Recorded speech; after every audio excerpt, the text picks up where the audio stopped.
ആഗോള രാഷ്ട്രീയത്തിന്റെ നിയന്ത്രണമെന്നും പാശ്ചാത്യ ശക്തികളുടെ കൈകളിൽ മാത്രമായിരിക്കില്ല എന്നതിന്റെ കൃത്യമായിട്ടുള്ള സൂചനകളാണ് ഇപ്പോൾ മിഡിൽ ഈസ്റ്റിൽ നിന്നും ഏഷ്യയിൽ നിന്നും പുറത്തു വരുന്നത്. രണ്ടാം ലോക മഹായുദ്ധത്തിന് ശേഷം രൂപപ്പെട്ട അമേരിക്കൻ കേന്ദ്രീകൃതമായിട്ടുള്ള ആഗോള സുരക്ഷാ ആക്രമണത്തിന് ചരിത്രത്തിൽ ഒരിക്കലും ഉണ്ടാകാത്ത വിധം വലിയ ഇളക്കമാണ് ഇപ്പോൾ തട്ടിത്തുടങ്ങിയിരിക്കുന്നത്. പതിറ്റാണ്ടുകളായിട്ട് പശ്ചിമേഷ്യൻ രാജ്യങ്ങൾ തങ്ങളുടെ സുരക്ഷയ്ക്കും സാമ്പത്തിക വളർച്ചയ്ക്കുമായിട്ട് വാഷിംഗ്ടണിനെയാണ് ആശ്രയിച്ചിരുന്നത്. എന്നാൽ മാറിയ സാഹചര്യങ്ങളിൽ വിദേശ ശക്തികളുടെ ഔദാര്യത്തിന് കാത്തു നിൽക്കാൻ ഏഷ്യൻ രാജ്യങ്ങൾ ഇനി തയ്യാറല്ല എന്നുള്ള കാര്യം കൂടിയാണ് പുറം ലോകം അറിയുന്നത്. ഇത് അക്ഷരാർത്ഥത്തിൽ അമേരിക്കയും ഞെട്ടിച്ചിരിക്കുകയാണ്. സ്വന്തം മണ്ണിലെ സുരക്ഷയും ഭാവിയും സ്വയം നിർണയിക്കാൻ പ്രാദേശിക ശക്തികൾ ഒത്തൊരുമിക്കുന്ന കാഴ്ചയാണ് നാം കാണുന്നത്. ഈ ഒരു പുതിയ ലോകക്രമത്തിൽ ഏറ്റവും നിർണായകമായിട്ടുള്ള ഘടകം ഇറാന്റെ ശക്തമായിട്ടുള്ള തിരിച്ചുവരവും മേഖലയിലെ അവരുടെ മേൽക്കൈയുമാണ്. പതിറ്റാണ്ടുകളായിട്ടുള്ള കടുത്ത പാശ്ചാത്യ ഉപരോധങ്ങളെയും സൈനിക ഭീഷണികളെയും അതിജീവിച്ച് പശ്ചിമേഷ്യയിലെ തന്ത്രപ്രധാനമായിട്ടുള്ള തീരുമാനങ്ങൾ നിയന്ത്രിക്കുന്ന പ്രധാന ശക്തിയായിട്ട് ഇറാൻ ഇന്ന് മാറിക്കഴിഞ്ഞിരിക്കുന്നു. ലോകത്തിലെ ഏറ്റവും പ്രധാനപ്പെട്ട സമുദ്ര വാണിജ്യ പാതയായ സ്ട്രെയിറ്റ് ഓഫ് ഹോർമുസിന്റെ പൂർണ്ണ നിയന്ത്രണം ഇറാന്റെ കൈകളിലാണ്. ആഗോള ഊർജ വിപണിയുടെ ജീവനാഡിയായിട്ടുള്ള എണ്ണക്കപ്പലുകൾ കടന്നു പോകുന്ന ഈ ഒരു ചെക്ക് പോയിന്റിലെ ഇറാന്റെ സൈനിക സ്വാധീനം പാശ്ചാത്യ ശക്തികൾക്കും ഗൾഫ് രാജ്യങ്ങൾക്കും ഒരുപോലെ അവഗണിക്കാൻ കഴിയാത്ത യാഥാർത്ഥ്യമാണ്. മേഖലയിലെ മറ്റ് ചെറിയ സായുധ ഗ്രൂപ്പുകൾക്ക് മേലുള്ള ഇറാന്റെ സ്വാധീനവും അവരുടെ അത്യാധുനിക മിസൈൽ ഡ്രോൺ സാങ്കേതിക വിദ്യയും ഒരു പുതിയ പ്രതിരോധ സമവാക്യം സൃഷ്ടിച്ചിട്ടുണ്ട്. നേരിട്ടൊരു യുദ്ധത്തിന് മുതിർന്നാൽ അതിന്റെ സാമ്പത്തികവും സൈനികമായിട്ടുള്ള ആഘാതം താങ്ങാൻ അമേരിക്കയ്ക്കോ സഖ്യകക്ഷികൾക്കോ കഴിയില്ല എന്ന ശക്തമായിട്ടുള്ള സന്ദേശം നൽകാൻ ഇറാന് സാധിച്ചിട്ടുണ്ട്. ഇറാന്റെ ഈ ഒരു വർദ്ധിച്ചു വരുന്ന ശക്തിയും അമേരിക്കയുടെ സുരക്ഷാ ഗ്യാരണ്ടിയുടെ പരാജയവുമാണ് ഗൾഫ് രാജ്യങ്ങളെ പുതിയൊരു ചിന്തയിലേക്ക് നയിച്ചിരിക്കുന്നത്. ഈ ഒരു പശ്ചാത്തലത്തിലാണ് 2026 ഓഗസ്റ്റിൽ സൗദി അറേബ്യ, തുർക്കി, പാകിസ്ഥാൻ എന്നീ രാജ്യങ്ങൾ ഇസ്ലാമിക ലോകത്തിന്റെ ആത്മീയ കേന്ദ്രമായിട്ടുള്ള മക്കയിൽ വെച്ച് തന്ത്രപ്രധാനമായിട്ടുള്ള ഒരു പ്രത്യേക കരാറിൽ ഒപ്പുവെക്കുന്നത്. റിയാദായോ അല്ലെങ്കിൽ അങ്കാരയോ ഇസ്ലാമാബാദോ നേരിട്ട ഏതെങ്കിലും പെട്ടെന്നുള്ള സുരക്ഷാ ഭീഷണിയുടെ ഫലമായിട്ട് തട്ടിക്കൂട്ടിയ ഒന്നല്ല ഈ ഒരു മക്ക സഖ്യം എന്ന് പറയുന്നത്. ഭൂമിശാസ്ത്രപരമായും സാമ്പത്തികമായിട്ടുള്ള സൈനിക ശേഷികളിലും വ്യത്യസ്തരായിട്ടുള്ള എന്നാൽ തന്ത്രപരമായിട്ടുള്ള താല്പര്യങ്ങളിൽ സമാനതകളുള്ള മൂന്ന് വലിയ പ്രാദേശിക ശക്തികളുടെ ദീർഘവീക്ഷണത്തോടെയുള്ള കൂടിച്ചേരലാണിത്. ലോകത്തെ ഏറ്റവും വലിയ ഊർജ സാമ്പത്തിക ശക്തികളിൽ ഒന്നായി സൗദി നിലകൊള്ളുമ്പോൾ യൂറോപ്പിനെയും മിഡിൽ ഈസ്റ്റിനെയും ബന്ധിപ്പിക്കുന്ന സൈനിക ശക്തിയായിട്ട് തുർക്കി നിൽക്കുന്നുണ്ട്. അത്യാധുനിക ഡ്രോണുകളും പോർവിമാനങ്ങളും വികസിപ്പിക്കുന്നതിൽ തുർക്കി ഇന്ന് മുൻപന്തിയിലാണ്. മൂന്നാമതായി നോക്കുകയാണെങ്കിൽ യുദ്ധമുഖത്ത് വലിയ പ്രായോഗിക പരിചയമുള്ള പാകിസ്ഥാൻ സൈന്യവും ഇവർക്കൊപ്പം ചേരുന്നുണ്ട്. നാറ്റോയുടെ ആർട്ടിക്കിൾ 5 സമാനമായിട്ട് സഖ്യത്തിലുള്ള 3 രാജ്യങ്ങളിൽ ഏതെങ്കിലും ഒന്നിന് നേർക്കുണ്ടാകാവുന്ന ആക്രമണത്തെ കൂട്ടായ ആക്രമണമായി പരിഗണിക്കും എന്നാണ് ഈ ഒരു കരാറിലെ പ്രധാന വ്യവസ്ഥ എന്ന് പറയുന്നത്. എന്നാൽ ഇത് ഇറാനെതിരെയുള്ള ഒരു സഖ്യമല്ല, മറിച്ച് ഇറാന്റെ ശക്തിയെ തിരിച്ചറിഞ്ഞ് മേഖലയിൽ പുതിയൊരു ഏറ്റുമുട്ടൽ ഒഴിവാക്കാനും സ്വന്തം താല്പര്യങ്ങൾ സംരക്ഷിക്കാനും സൗദി നടത്തുന്ന നയതന്ത്ര നീക്കമാണിത്. ഇനി അമേരിക്ക ആശ്രയിച്ചിട്ട് കാര്യമില്ല എന്നുള്ള കാര്യം ഈ സൗദി വ്യക്തമാക്കി കഴിഞ്ഞിട്ടുണ്ട്. അവർക്ക് ഏറെക്കുറെ അമേരിക്കയുടെ ചതിയും അമേരിക്കയുടെ കാര്യങ്ങളും എല്ലാം മനസ്സിലായിട്ടുണ്ട്. മിഡിൽ ഈസ്റ്റിൽ ഈ ഒരു പുതിയ പ്രതിരോധ സമവാക്യങ്ങൾ രൂപപ്പെടുമ്പോൾ ഇറാന്റെ തന്ത്രപ്രധാനമായിട്ടുള്ള ഭൂമിശാസ്ത്രം ഉപയോഗിച്ച് ആഗോള വ്യാപാരത്തിൽ വലിയൊരു അട്ടിമറിക്ക് നേതൃത്വം നൽകുകയാണ് ഇന്ത്യ ചെയ്യുന്നത്. അമേരിക്കൻ ഉപരോധങ്ങളെയും ഭീഷണികളെയും പൂർണ്ണമായിട്ടും അവഗണിച്ചുകൊണ്ട് ഇന്ത്യ ഇറാനുമായിട്ട് കൈകോർക്കുന്നതാണ് ലോകം ഇപ്പോൾ കാണുന്നത്. പാകിസ്ഥാനെ പൂർണ്ണമായും ഒഴിവാക്കിക്കൊണ്ട് അഫ്ഗാനിസ്ഥാനിലേക്കും വിശാലമായിട്ടുള്ള മധ്യേഷ്യൻ വിപണികളിലേക്കും ഇന്ത്യക്ക് നേരിട്ട് പ്രവേശനം നൽകുന്ന തന്ത്രപ്രധാന കവാടമാണ് ഇറാന്റെ തെക്ക് കിഴക്കൻ തീരത്തുള്ള ചാബഹാർ തുറമുഖം എന്ന് പറയുന്നത്.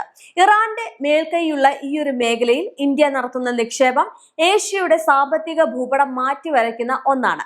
പാകിസ്ഥാനിലെ ഗ്വാദർ തുറമുഖത്ത് ചൈന പിടിമുറുക്കുമ്പോൾ അതിന് ഭൗമരാഷ്ട്രീയപരമായിട്ട് കൃത്യമായ മറുപടിയാണ് ഇന്ത്യ ദീർഘകാല കരാറിലൂടെ ചാബഹാർ തുറമുഖം വഴി വികസിപ്പിച്ചത്. എന്നാൽ പുതിയ പ്രാദേശിക സംഘർഷങ്ങളുടെ പശ്ചാത്തലത്തിൽ ഈ ഒരു പദ്ധതിക്ക് മുകളിൽ അമേരിക്കൻ ഉപരോധ ഭീഷണികൾ വീണ്ടും ഉയർന്നു വരികയാണ്. എന്നാൽ ഈ പ്രതിസന്ധിക്ക് മുന്നിൽ പിൻവാങ്ങാൻ ഭാരതം തയ്യാറല്ല. അമേരിക്കൻ ഉപരോധം കുടുക്കുകയാണെങ്കിൽ തങ്ങളുടെ സ്വപ്ന പദ്ധതി നിലച്ചു പോകാതിരിക്കാൻ ഇന്ത്യ വ്യക്തമായിട്ടുള്ള ഒരു പ്ലാൻ തയ്യാറാക്കിയിട്ടുണ്ട്. തുറമുഖത്തിന്റെ ദൈനംദിന നടത്തിപ്പ് ചുമതലകൾ താൽക്കാലികമായിട്ട് ഒരു പ്രാദേശിക ഇറാനിയൻ ഏജൻസിയെ ഏൽപ്പിക്കാനാണ് പുതിയ ആലോചന. ഇതിലൂടെ ഇന്ത്യയുടെ ഔദ്യോഗിക കമ്പനികൾക്ക് നേരെ നേരിട്ട് വരാനിടയുള്ള അമേരിക്കൻ ഉപരോധ ഭീഷണികളെ അല്ലെങ്കിൽ അതിന്റെ ഫലമായിട്ട് തടയാൻ സാധിക്കും എന്നാണ് കണക്കാക്കുന്നത്. അതേസമയം തന്നെ ഇറാന്റെ മണ്ണിലൂടെയുള്ള ഇന്ത്യയുടെ നിർണായകമായിട്ടുള്ള വ്യാപാരവും ചരക്ക് നീക്കവും യാതൊരു തടസ്സവുമില്ലാതെ തുടരുകയും ചെയ്യും. ഉപരോധങ്ങളെ വെറും കടലാസ കഷ്ണങ്ങളാക്കി മാറ്റുന്ന തന്ത്രമാണിത്. മക്കയിലെ പ്രതിരോധ സഖ്യം മുതൽ ചാബഹാറിലെ ഇൻഡോ ഇറാൻ കൂട്ടുകെട്ട് വരെ നീളുന്ന ഈ ഒരു പുതിയ മാറ്റങ്ങൾ വിരൽ ചൂണ്ടുന്നത് ഒരേ ഒരു യാഥാർത്ഥ്യത്തിലേക്കാണ്. ആഗോള രാഷ്ട്രീയത്തിന്റെ ഭൂപടം ഇനി വിദേശ ശക്തികളുടെ മാത്രം സൗകര്യത്തിനനുസരിച്ചല്ല വരയ്ക്കപ്പെടില്ല എന്നുള്ള കാര്യമൊക്കെയാണ് വ്യക്തമാക്കുന്നത്. ഇറാന്റെ കരുത്തും ഇന്ത്യയുടെ നയതന്ത്രവും സൗദിയുടെ സമ്പത്തും ചേർന്ന് ഏഷ്യയുടെ വിധി മാറ്റിയെഴുതുകയാണ്. ഇനി അറബ് ലോകം ഇറാനൊപ്പം പൂർണ്ണമായ ഒരു സൈനിക സഖ്യത്തിലേക്ക് മാറാൻ സാധ്യതയില്ല എങ്കിലും മേഖലയിലെ സമാധാനത്തിനായിട്ട് അവർ തന്ത്രപരമായിട്ടുള്ള നയതന്ത്ര കൂട്ടുകെട്ടുകൾക്ക് വലിയ പ്രാധാന്യം നൽകുന്നുണ്ട്. വർഷങ്ങളായിട്ടുള്ള ശത്രുതയ്ക്ക് ശേഷം സൗദി അറേബ്യയും ഇറാനും നയതന്ത്ര ബന്ധങ്ങൾ പുനഃസ്ഥാപിച്ചത് ഇതിന്റെ വ്യക്തമായിട്ടുള്ള തെളിവ് കൂടിയാണ്. അമേരിക്കയുടെ താല്പര്യങ്ങൾക്ക് വേണ്ടി ഇറാനോട് നേരിട്ടൊരു യുദ്ധത്തിന് അറബ് രാജ്യങ്ങൾ ഇനി മുതിരില്ല എന്നതാണ് മറ്റൊരു സത്യം.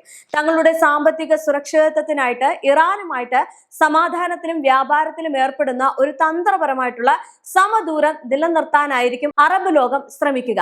ഈ ഒരു പശ്ചാത്തലത്തിലാണ് സൗദി അറേബ്യ, തുർക്കി, പാകിസ്ഥാൻ എന്നീ രാജ്യങ്ങൾ ചേർന്ന് രൂപീകരിച്ച മക്ക സംയുക്ത പ്രതിരോധ കരാർ പ്രസക്തമാകുന്നത്. പാശ്ചാത്യ ശക്തികൾക്ക് മിഡിൽ ഈസ്റ്റിൽ പഴയതുപോലെ സുരക്ഷാ ഗ്യാരണ്ടി നൽകാൻ ആവില്ല എന്ന തിരിച്ചറിവിൽ നിന്നാണ് ഈ സഖ്യം രൂപപ്പെട്ടത്. ഈ കരാറിനോട് ഇറാൻ കടുത്ത എതിർപ്പ് പ്രകടിപ്പിച്ചിട്ടില്ല. കാരണം ഈ ഒരു സഖ്യം എന്ന് പറയുന്നത് ഇറാനെ ലക്ഷ്യം വെച്ചുള്ളതല്ല എന്നും അതേസമയം തന്നെ തങ്ങൾക്കെതിരെ ഉണ്ടാകുന്ന ആക്രമണങ്ങളെ ചെറുക്കാനുള്ള സൗദിയുടെ പ്രതിരോധ കോട്ടയാണ് എന്നുമാണ് വിലയിരുത്തപ്പെടുന്നത്. എന്നിരുന്നാലും അറബ് ലോകത്തിന് ഇറാനെ പൂർണ്ണമായും വിശ്വസിക്കാൻ ചില സുരക്ഷാ ഭീഷണികളും പ്രാദേശിക ഭിന്നതകളും തടസ്സമാകുന്നുണ്ട്. അതിലൊന്നാണ് ഈ പറയുന്ന അമേരിക്ക. ഇനി രണ്ടാമത്തെ കാര്യം, യമനിലെ ഹൂത്തികൾ ഉൾപ്പെടെയുള്ള ഇറാന്റെ പിന്തുണയുള്ള സായുധ ഗ്രൂപ്പുകൾ ഗൾഫ് രാജ്യങ്ങളുടെ സുരക്ഷയ്ക്ക് എപ്പോഴും വലിയ വെല്ലുവിളിയാണ് ഉണ്ടാക്കുന്നത്. കൂടാതെ ഇസ്രയേലുമായി സാമ്പത്തിക സുരക്ഷാ ബന്ധങ്ങൾ ശക്തമാക്കുമ്പോൾ സൗദി അറേബ്യ കൂടുതൽ പ്രാദേശിക സന്തുലിതാവസ്ഥയ്ക്കാണ് ശ്രമിക്കുന്നത്. എന്നാൽ ഈ പറയുന്ന സൗദി ഇസ്രയേലുമായി വലിയൊരു ചങ്ങാത്തരത്തിന് തയ്യാറുമല്ല. ഇനി ആഭ്യന്തര ഭിന്നതകൾ കാരണം ഒരു ഏകീകൃത അറബ് ഇറാൻ സഖ്യം രൂപപ്പെടുക എന്നത് പ്രായോഗികമല്ല എങ്കിൽ പോലും ഏറെക്കുറെ ഇറാനെ അനുകൂലിക്കുന്ന രീതിയിലാണ് അറബ് ലോകത്തിന്റെ നീക്കം. കാരണം അമേരിക്കയുടെ ചതിക്കുഴികൾ ഏറെക്കുറെ ഈ അറബ് ലോകത്തിന് മനസ്സിലായിട്ടുണ്ട്. ചുരുക്കത്തിൽ US കേന്ദ്രീകൃതമായ സുരക്ഷാ നയങ്ങളിൽ നിന്ന് മാറി ചിന്തിക്കാൻ തുടങ്ങിയെങ്കിലും സൗദി ഉൾപ്പെടെയുള്ള അറബ് രാജ്യങ്ങൾ അമേരിക്കയുമായിട്ടുള്ള തങ്ങളുടെ ദീർഘകാല പ്രതിരോധ പങ്കാളിത്തത്തിൽ ചെറിയ രീതിയിൽ വിള്ളൽ വീഴ്ത്തിയിട്ടുണ്ട്. വിദേശ രാജ്യങ്ങളെ ആശ്രയിക്കുന്നത് കുറച്ചുകൊണ്ട് സ്വന്തം കാലിൽ നിൽക്കുക എന്ന തന്ത്രമാണ് ഇപ്പോൾ അവർ സ്വീകരിക്കുന്നത്.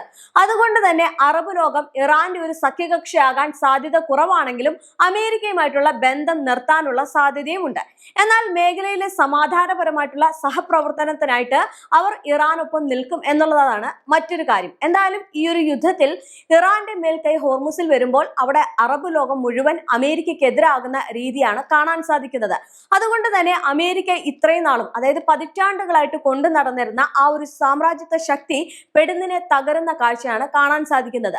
സുരക്ഷ ഒരുക്കാം എന്ന് പറഞ്ഞിട്ട് പോലും ഒരു സുരക്ഷയും ഒരുക്കാതെ തങ്ങളുടെ സൈനികരെ പോലും താങ്ങേണ്ടി വന്ന ഒരു സങ്കടത്തിലാണ് അറബ് ലോകമുള്ളത്. അതായത് US സൈനികരെ പോലും അവരുടെ ചെലവും അല്ലെങ്കിൽ അവരുടെ സുരക്ഷ പോലും ഇന്ന് ഈ പറയുന്ന അറബ് ലോകം തന്നെയാണ് വഹിച്ചത്. അതുകൊണ്ട് തന്നെ യാതൊരു സുരക്ഷയും അമേരിക്കയുടെ ഭാഗത്ത് നിന്ന് ഉണ്ടാകില്ല എന്നും അമേരിക്ക പറയുന്നത് പൊള്ളയായിട്ടുള്ള കള്ളത്തരങ്ങളാണ് എന്നും അറബ് ലോകം ഒന്നടങ്കം തിരിച്ചറിഞ്ഞു. അതുകൊണ്ട് തന്നെയാണ് ഇപ്പോൾ അമേരിക്കയുമായിട്ടുള്ള ഒരു സഖ്യത്തിന് കൂടുതൽ ദൃഢമാക്കുന്ന രീതിയിൽ ഒന്നും തന്നെ അവർ പ്രവർത്തിക്കാത്തത്.